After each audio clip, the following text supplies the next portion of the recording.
Buongiorno e benvenuti e ben svegliati da 7 in punto.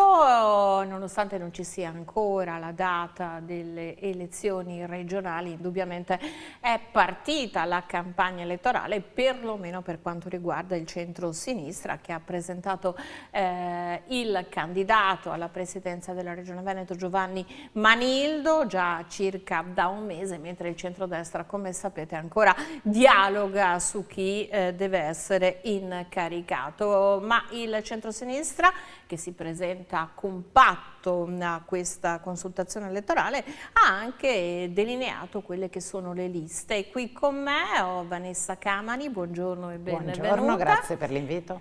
Capogruppo del Partito Democratico del Consiglio regionale, che va a chiudere, e anche candidata del Partito Democratico del centro-sinistra come consigliere regionale. Iniziamo subito da una breve sintesi di questi 5 anni. Lei è un po' la battagliera in Consiglio regionale, perché la minoranza è stata rappresentata da 9 consiglieri, insomma non è stato facile, ma lei non ha mai mollato il punto. Intanto devo dire che sono stati 5 anni impegnativi, ma anche pieni di soddisfazioni.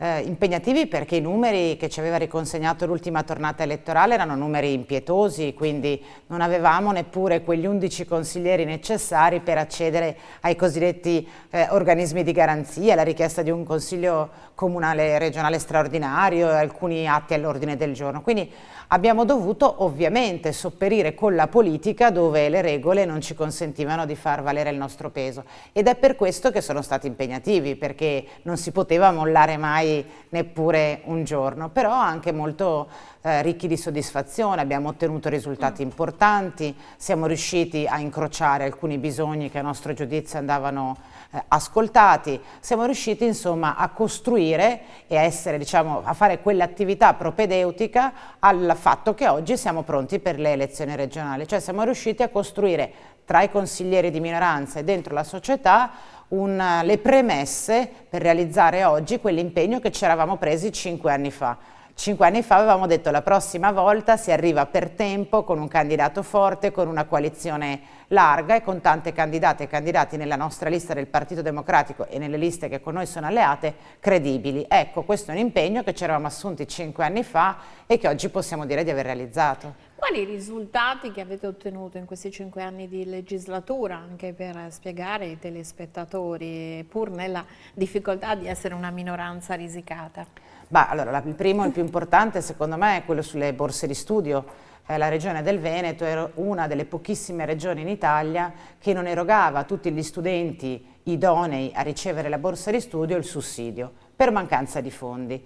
Dopo un po' di anni di battaglie siamo riusciti a convincere, diciamo così, con le buone e anche non con le buone, la giunta regionale a stanziare le risorse necessarie per garantire a tutte le studentesse e gli studenti iscritti in un'università del Veneto, se ne hanno diritto, la borsa di studio. Questo è un piccolo, insomma, segnale che però vuole raccontare l'idea che noi abbiamo di società, che è diversa da quella dell'amministrazione uscente, che è una società in cui le necessità dei giovani sono al primo posto nella agenda politica, che è una società nella quale l'uguaglianza deve essere costruita attraverso azioni concrete, perché la borsa di studio significa che tutti, indipendentemente dal reddito, possono accedere alla formazione universitaria, e una società nella quale la cultura, la scuola pubblica vengono messe al centro dell'attenzione. Piccolo segnale che però racconta della società che abbiamo in mente, che abbiamo avuto in mente e che vorremmo realizzare nei prossimi 5 anni. Che cosa andrete a cambiare nei primi 100 giorni, qualora appunto il verdetto delle urne fosse a vostro favore? Intanto bisogna, diciamo, invertire la rotta sulle politiche sanitarie, questa per noi è la priorità. La Regione del Veneto, che riceve attraverso il Fondo Sanitario Nazionale 10 miliardi all'anno, mette di risorse proprie soltanto 20 milioni. Ora è evidente che con i bisogni delle persone anziane e non solo, bisogni sanitari che crescono, serve un investimento maggiore anche da parte delle amministrazioni regionali, quindi più risorse per la sanità pubblica, che devono necessariamente passare attraverso dei riconoscimenti significativi del valore del lavoro degli operatori del comparto sanità. Dall'altro lato la sanità territoriale. In questi 15 anni di gestione Zaia ma in maniera più intensiva in questi ultimi 5 noi abbiamo visto l'impoverimento progressivo dei servizi sanitari del territorio, la chiusura degli ospedali più periferici, la riduzione drammatica del numero dei medici di medicina generale. Solo nella provincia di Padova ci sono oltre 600 zone carenti, cioè zone in cui i cittadini non hanno un medico di famiglia al quale potersi rivolgere. Però dicono che mancano i medici, anche volendo assumerli, parlano di concorsi che vanno deserti, cioè come come pensate di intervenire? Perché intanto, la formazione di un medico è imprescindibile. Certo, indubbiamente, peraltro la sanità è uno di quei comparti dove ad alta intensità di capitale umano, cioè dove la qualità della prestazione dipende in larga misura dalla capacità che il medico, l'infermiere, l'operatore sociosanitario ha.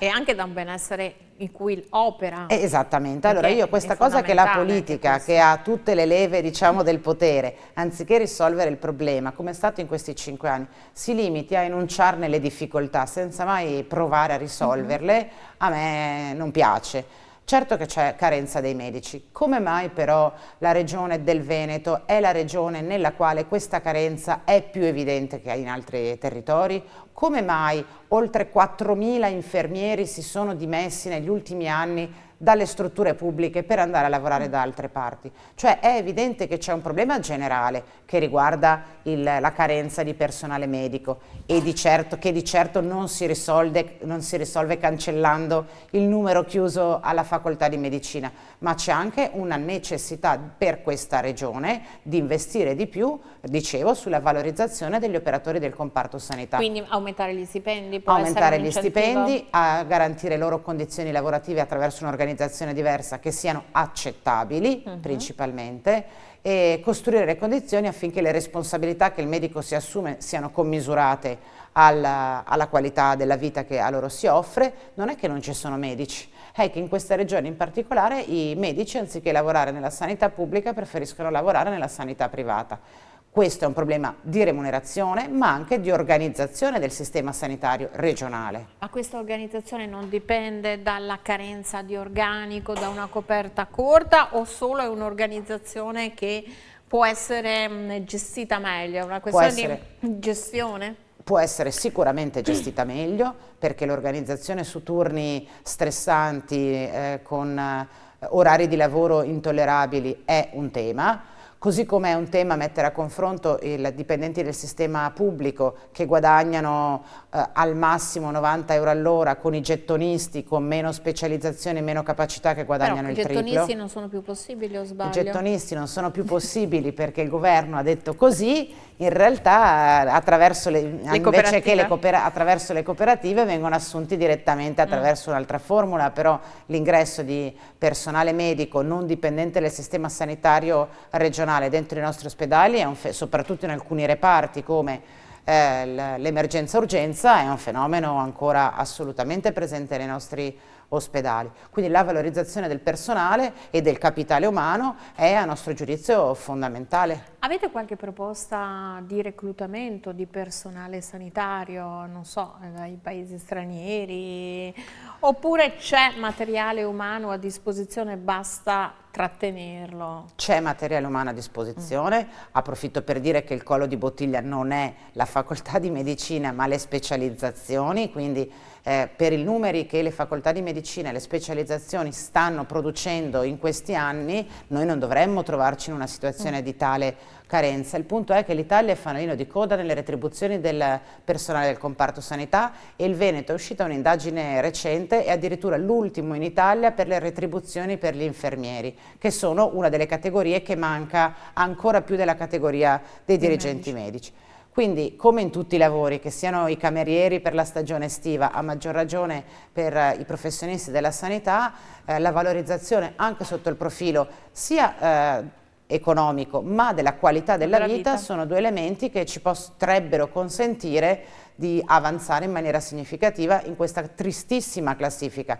Un'amministrazione regionale che per 5 anni si lamenta che i bandi vanno deserti e non fa nulla per evitare che questo accada, è un'amministrazione che, diciamo così, è meglio se va a casa. Però, beh, sicuramente va a casa, poi quale sarà quella nuova Esatto. non è detto. Ma quello che volevo chiederle, voi avete delle proposte, avete già delle idee per ovviare a queste problematiche? Ovviamente non è che avete neanche voi la bacchetta magica, però magari avete già una struttura, avete già un pensiero. Insomma, intanto ripeto, più soldi per la sanità Quindi pubblica. Già in questi anni abbiamo dato tantissimi soldi alla sanità privata convenzionata, che per carità ha sopperito in parte alle mancanze del pubblico, ma oggi siamo in una fase in cui bisogna cambiare approccio. La sanità privata non è più soltanto sussidiaria alla sanità pubblica, in molti comparti è entrata in competizione e ovviamente risulta più conveniente, quindi una serie di risorse vanno dirottate dalla sanità privata e devono tornare alla sanità pubblica che va rinforzata. Va fatta una battaglia enorme anche a livello nazionale su questo. Sì, perché nel Lazio e in Lombardia la sanità privata da tempo, no, che in particolar modo in Lombardia cannibalizza la struttura pubblica. In particolare in Lombardia, ma anche la sanità del Veneto si è infilata in quel piano inclinato che vede nello stesso tempo l'indebolimento della sanità pubblica e ovviamente il rafforzamento della sanità privata. E questo lo vediamo tanto nelle attività, nelle prestazioni di tipo ospedaliero, le cliniche private, le prestazioni o i servizi ambulatoriali, ma iniziamo a vederlo anche in altri comparti dove la sanità privata non era arrivata finora, la medicina di base. I territori che non hanno il medico di base si vedono spuntare l'ambulatorio privato anche per la medicina generale, le case di riposo, anche su questo che infatti era un altro aspetto, cioè al di là delle politiche sanitarie c'è la necessità di politiche sociali che siano però veramente organizzate, perché il sistema delle badanti funziona fino a un certo punto, così come è concepito. I posti nell'RSA sono quelli che sono, insomma penso che tutti quanti siamo passati attraverso questa esperienza dannata che per assistere il proprio familiare, insomma, si rischia l'esaurimento nervoso, non per l'assistenza del familiare, ma per trovare delle soluzioni, anche avendo disponibilità economiche, perché poi chi non ha disponibilità economica, non so, deve avere tanta fede probabilmente. Infatti lei tocca un argomento cruciale, nel senso che noi viviamo un tempo in cui si sta estendendo in maniera significativa il cosiddetto campo della vulnerabilità, cioè famiglie o persone che hanno una qualità della vita media, alle quali capita un imprevisto e la loro vita da serena diventa un incubo. Il caso di un anziano che entra nel mondo della non autosufficienza rappresenta esattamente questo caso ed è in grado di incidere in maniera pesantissima sulla qualità della vita di tutta la famiglia. Allora, anche qua, è certo, le badanti sono uno strumento compensativo di un'assenza di un servizio pubblico, ma rappresentano sempre l'estrema ratio e sempre per quella parte di società che è in grado di poterselo permettere.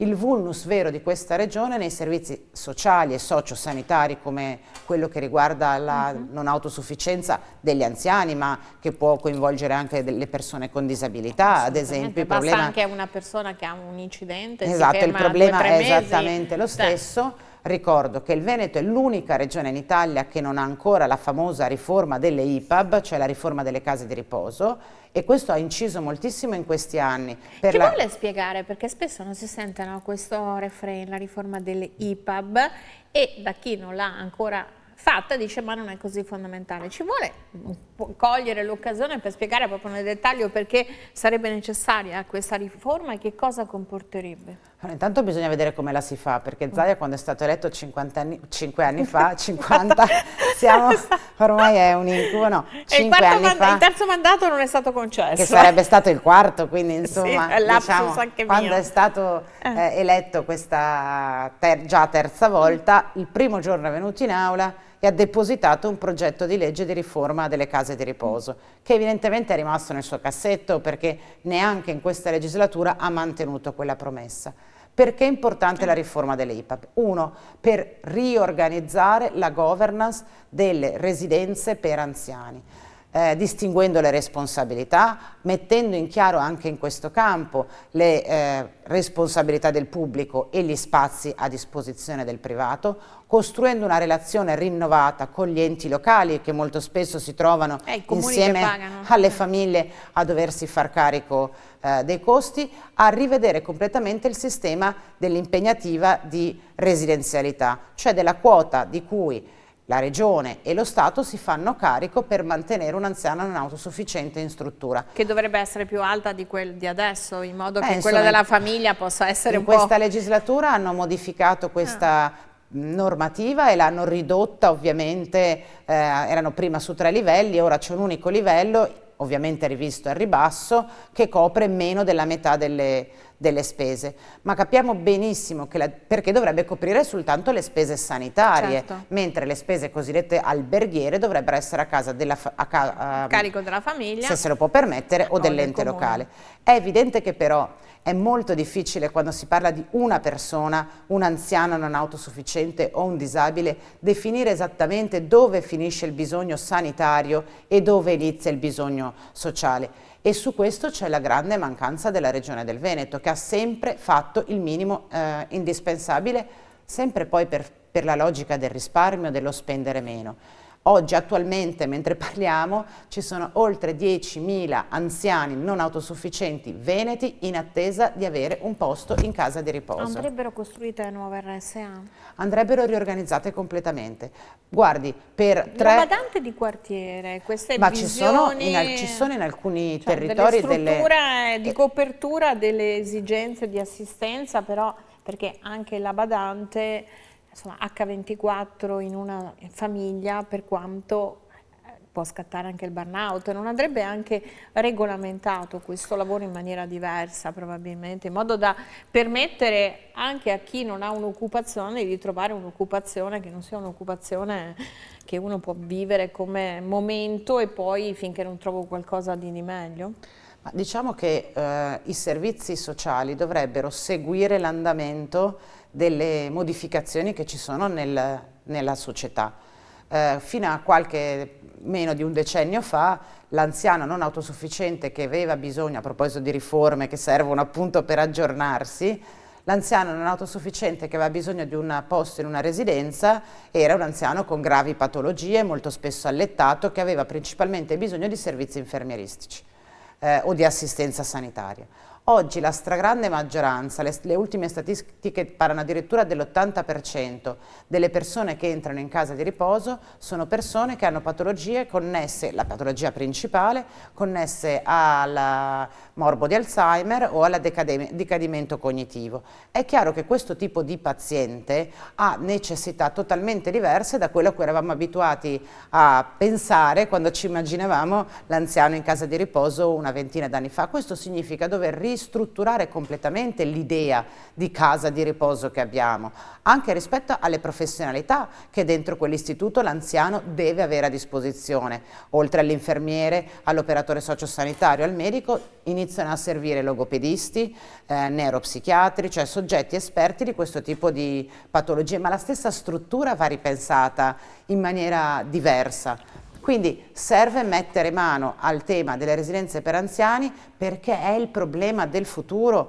per tutto il nostro paese, in particolar modo per questa regione che è una delle regioni che sta invecchiando più velocemente degli altri, perché i giovani se ne vanno e resta la necessità di affrontare queste nuove emergenze dentro un tessuto sociale in cui le relazioni familiari, il cosiddetto welfare familiare, si sta andando sempre più dissolvendo perché raramente si abita nello stesso luogo comune. Sì, non solo poi bisogna anche lavorare. Perché, adesso bisogna lavorare, devono lavorare spesso, speriamo, entrambi i genitori, i componenti della famiglia, e quindi insomma è cambiata la società e noi abbiamo ancora un modello di assistenza per gli anziani non autosufficiente fermo a 50 anni fa. Abbiamo 5 minuti ancora per questa, insomma lei è candidata della circoscrizione di Padova, sì, essere il capogruppo eccetera.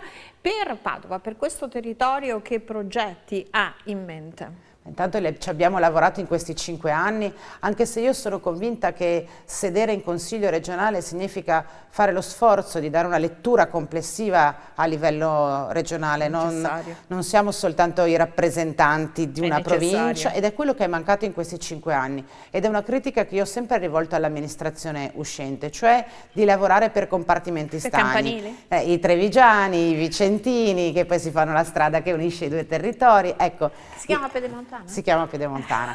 Ne ha sentito parlare? Sì, ne ho sentito parlare, en passant. Ecco, per dire, invece serve una lettura più complessiva della dimensione regionale, e da questo punto di vista Padova è strategico, ma non perché è la mia provincia o la mia città, perché è oggettivamente il cuore della regione del Veneto. Da Padova passano tutte le infrastrutture più importanti, i collegamenti nord-sud, e quindi diciamo anche sotto il profilo produttivo ed economico Padova è uno snodo fondamentale. A Padova tra qualche anno ci sarà il più importante ospedale, polo ospedaliero a livello regionale. A Padova ci sono degli importantissimi atenei universitari più importanti a livello regionale. Ecco, non è il progetto per la mia circoscrizione, è la convinzione che in questi anni sia mancata per la città di Padova e per la sua provincia l'attenzione che merita. In questi 5 anni ho già provato a riportare Padova al centro del dibattito in Consiglio regionale, e mi candido per continuare a fare questo lavoro per il mio territorio, che poi è la regione del Veneto. Si è fatto il suo nome anche come candidata alla presidenza della regione, troppo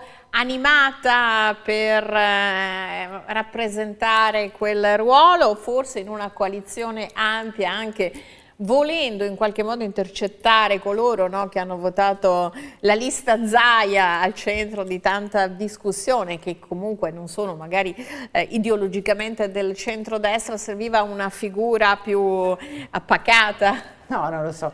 Io ringrazio tutti quelli che in questi mesi, anni hanno pensato addirittura di potermi far fare la candidata a presidente. Lo registro come un'attestazione di stima e veramente li ringrazio. Sarei stata disponibile e pronta.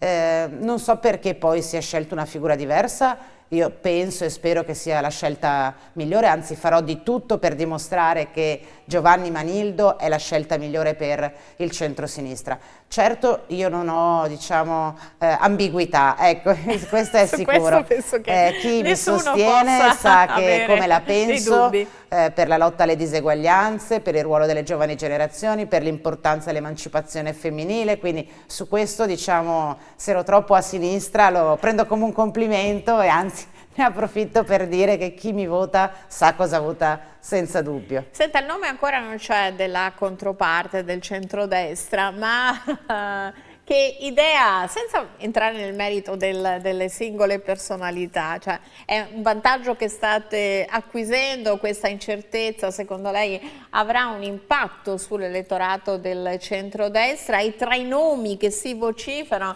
insomma, sembra facile questa volta. No, ma cioè, io penso che i veneti non siano proprio così sprovveduti, e la confusione e lo scontro all'interno del centrodestra mi pare ormai evidente. Siamo quasi alle comiche, nel senso, manca davvero poco meno di qualche settimana al voto e ancora non c'è idea non soltanto di chi sarà il candidato, ma anche di quale partito lo esprimerà. Questo fa ridere per chi lo guarda. Sorridere in maniera anche un po' amara. Però se ci pensiamo sotto il profilo democratico a me preoccupa molto, perché è un atteggiamento, quello del centrodestra, che non porta rispetto per gli elettori e dà l'idea di una coalizione che pensa di avere già la vittoria in tasca e che non deve rispondere a nessuna delle azioni che assume o ha assunto e delle scelte che fa, perché tanto il Veneto premia sempre il centrodestra.